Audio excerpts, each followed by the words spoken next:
और चलो सब बढ़िया। नहीं देखो, मेरे को शुरुआत कुछ और करनी थी।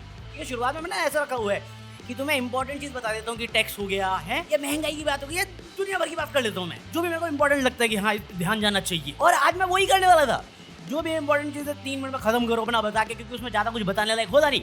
बट फिर मेरे पास एक बंदा आया, अधिकारी जी आए, वेस्ट बंगाल से अधिकारी जी आए।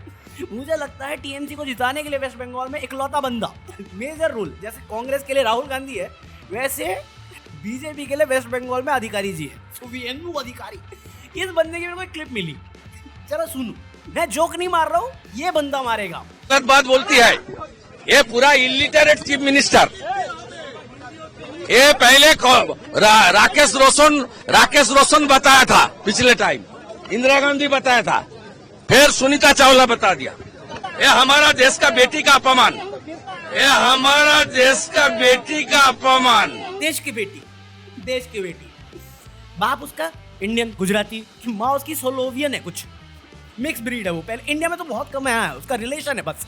तुम्हें पता है स्पेस लेके क्या गई है वो? समोसा लेके गई है क्योंकि इंडियन हेरिटेज। सोवियन फ्लैग लेके गई है क्योंकि उसकी माँ का, साकिना का। तीसरा आइटम पता क्या है? सॉसेज लेके गई है ये, कैरोलिना सॉसेज। पता क्या है ये? सुअर, पोर्क। भारत की बेटी चचा तुम्हारी आइडियोलॉजी के अगेंस्ट जा रही है, बस बहुत आगे निकल गई चिंकी हमारी।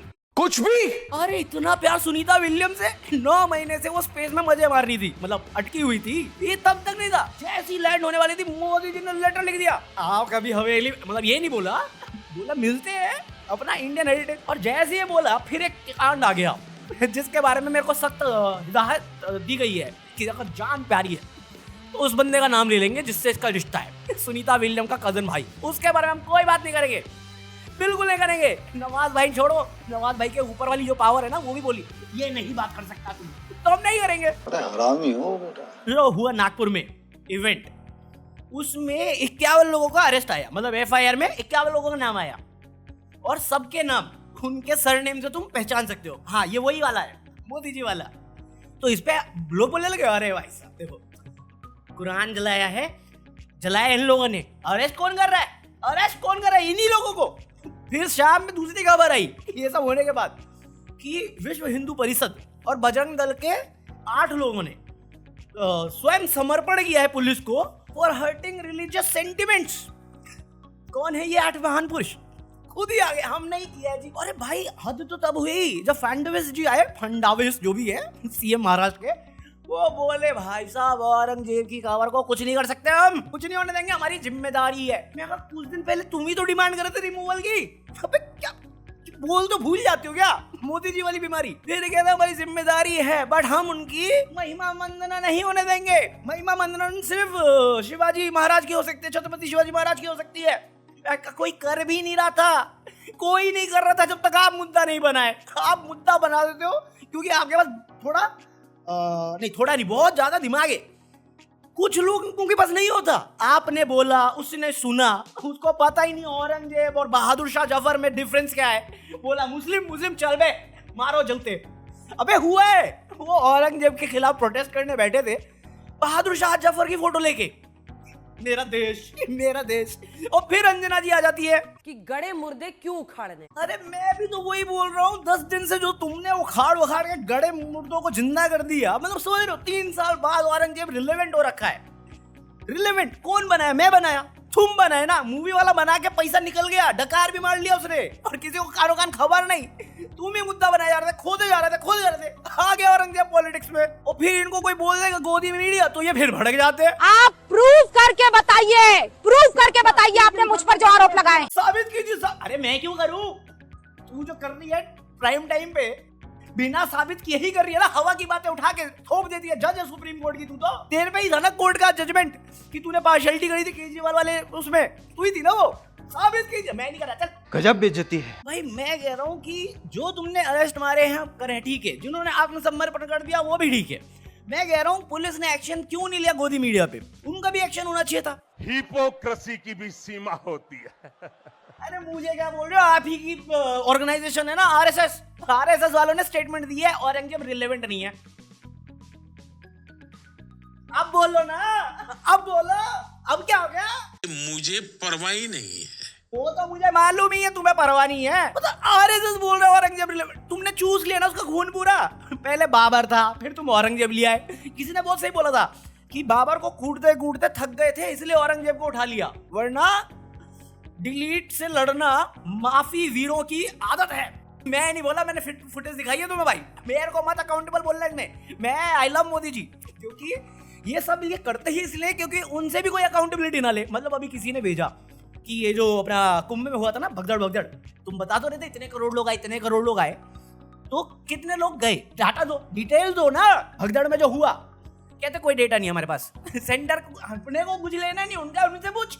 सच में मना कर दिया। अभी तुम्हें लग रहा होगा एक ही डेटा तो नहीं है भाई साहब। मैंने कल की वीडियो में एक बार डिलीट मारा था, क्योंकि मेरे को जो लगा कि ये जो नागपुर में हुआ वो एक्चुअली फार्मर से रिलेटेड जो कांड चल रहा है बैक डोर पे। इस होली से एक दिन पहले एक अवार्ड विनिंग फार्मर था जिसने सेल्फ डिलीट कर लिया अपने आप को। पता है क्यों? क्योंकि उसको पानी चाहिए था इरिगेशन के लिए, जिसके लिए स्टेट ने रिजेक्ट कर दिया था, और उसने ब्लेम दिया है, लेटर लिख के गया है। वो न्यूज नेशनल न्यूज ना बन जाए या स्टेट न्यूज ना बन जाए, इसलिए मेरे को लग रहा था औरंगजेब है।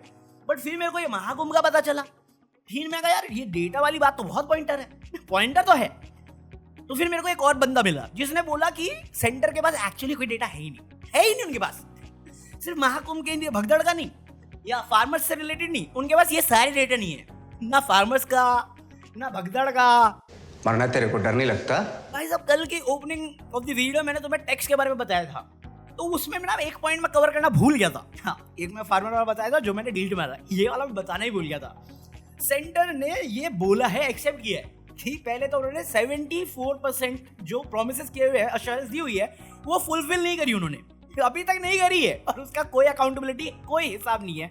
और वो तुम्हें मिले या नहीं मिले उस पे तो मोदी जी बोलेंगे मुझे क्रेडिट नहीं चाहिए। बट सेंटर ने पार्लियामेंट में ये बताया है कि उन्होंने पिछले 10 सालों में 16 लाख करोड़ का जो लोन है वो माफ कर दिया है इन बड़े बड़े उद्योगपतियों का। 16 लाख करोड़ से ऊपर लोन माफ।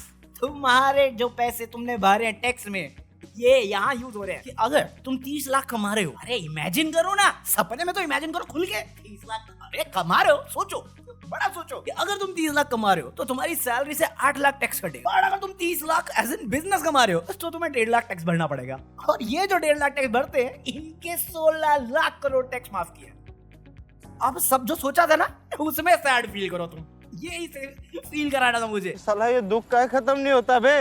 क्योंकि ये सारी बातें छुपाने के लिए ही औरंगजेब को लाया जाता है और बहादुर शाह जफर को चप्पल की मालाएं पहनाई जाती है। ये है मेरा देश। बट न्यूज का प्राइम टाइम में क्या सुनने को मिलेगा? क्राइम रिपोर्ट, पॉलिटिकल इकोनॉमी बाहर में गए, क्राइम रिपोर्ट। क्यों? क्योंकि आज सबसे बड़ा इशू दो ही मिलेंगे जहाँ पे it's always in fashion to blame on a woman. अरे वो धनाश्री का डिवोर्स हो गया ना, तो पहले 60 करोड़ चिल्ला रही थी, मेरे को 10 करोड़ पे काफी था, बट 60 करोड़ चिल्ला रही थी तो 5 करोड़ पे सेटल कर दिया है, एलिमनी तो खत्म करो। इसमें शुरू हो गए लोग, अरे तू तो इंडिपेंडेंट औरत थी, एडवांस है, अपने दम पे आई थी, तेरे को क्या जरूरत? मैं कहा बात तो सही है, क्योंकि मैंने एक वीडियो बनाई थी जहां पे मैंने कहा ये हवा में है तो अभी मत झाड़ो। अब आ रही है बात, कंफर्म आ रही है तो झाड़ो भाई, बोलो ना इंडिपेंडेंट नहीं, फेमिनिस्ट नहीं, गोल्ड डिगर। अब बोलो भाई, धनाश्री जैसी लड़की को क्यों जरूरत है एल्यूमिनी की, मेंटेनेंस की, किस बात के लिए? अपने दम पे आई है ना, इतना तो एक्सपोजर मिला भाई साहब। मेरे को लगता है यूजी चहल को देना चाहिए इसको पैसा, कि फ्री फंड में इतना प्रमोशन दिया फ्री का, इसको क्यों दे चाहिए भाई? मैं समझता हूँ जहाँ पे बंदियां पढ़ी लिखी नहीं है या पढ़ी लिखी है बट उन्होंने कभी जॉब नहीं की, जिनको इंडस्ट्री का एक्सपोजर नहीं है, तू तो पूरा जानती है इन एंड आउट इंडस्ट्री की, स्पोर्ट्स में है, म्यूजिक में है, डांस में है, सब कुछ तो है, तो तेरे को क्यों चाहिए मेंटेनेंस? मैं नहीं बताऊंगा। और फिर दूसरी खबर आई है यूपी से, जहां पे पति थे नेवी में, लंदन में पोस्टिंग थी, सरप्राइज देने आए अपनी बीवी या बच्ची को। दो जगह पे न्यूज चल रही है, एक जगह पे लिखा है बीवी को सरप्राइज देने थे बर्थडे की, और दूसरी जगह पे लिखा है कि बच्ची के बर्थडे पे सरप्राइज देने आए थे। तो जो भी है, सरप्राइज देने आए थे तो वो खुद सरप्राइज हो गए, क्योंकि उनकी बीवी का चल रहा था चक्कर किसी और के साथ। देखा, मैं कह रहा था नाम में क्या रखा है, मुस्कान भी दर्द दे के जाती है, क्योंकि लड़की का नाम मुस्कान है। तो मुस्कान और उसके सौतेले पति ने मिलके सगे पति का डिलीट कर दिया और बॉडी को प्याज समझ के 15 हिस्से कर दिए, और फिर उसको किसी ड्रम में डाल के सीमेंट डाल दिया। इस पे तो मैं जोक भी नहीं मारना चाह रहा यार, ये ज्यादा ही हो गया, जरूरत से ज्यादा ही हो गया, क्योंकि ये बंदा इस लड़की से इतना अंधा प्यार करता था, जो लड़की की माँ ने ही बोला है कि दुनिया से लड़ गया, ये घर छोड़ दिया, घर से निकाल दिया लड़के के माँ बाप ने, क्योंकि बिना मर्जी के शादी करी थी, लव मैरिज थी ये। उसके बाद ये असर है, ये मेरे इश्क का सिला है।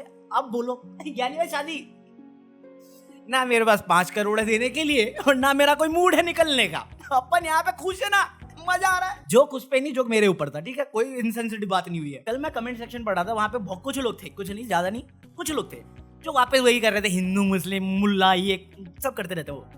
देखो समझो, अगर तुम्हें लगता है ना कि अपने ही देश के लोगों से नफरत करके तुम पाकिस्तान को हरा रहे हो, धर्म की रक्षा कर रहे हो, तुम अपना कटवा रहे हो।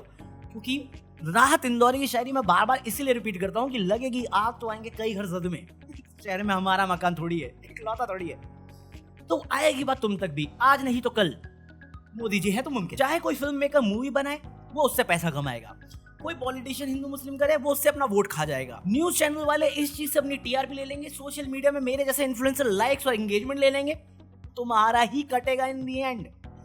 कल किसी ने ये जो बहुत तगड़े वे से ऑब्जर्व करे भी लिखा था कि भाई कोई कुछ भी करे, कोई कुछ भी ना करे, फंसता हमेशा आम आदमी है। और वो आम आदमी कौन है, समझो समझो, समझने का टाइम है। बाकी मैं मिलता हूँ कल।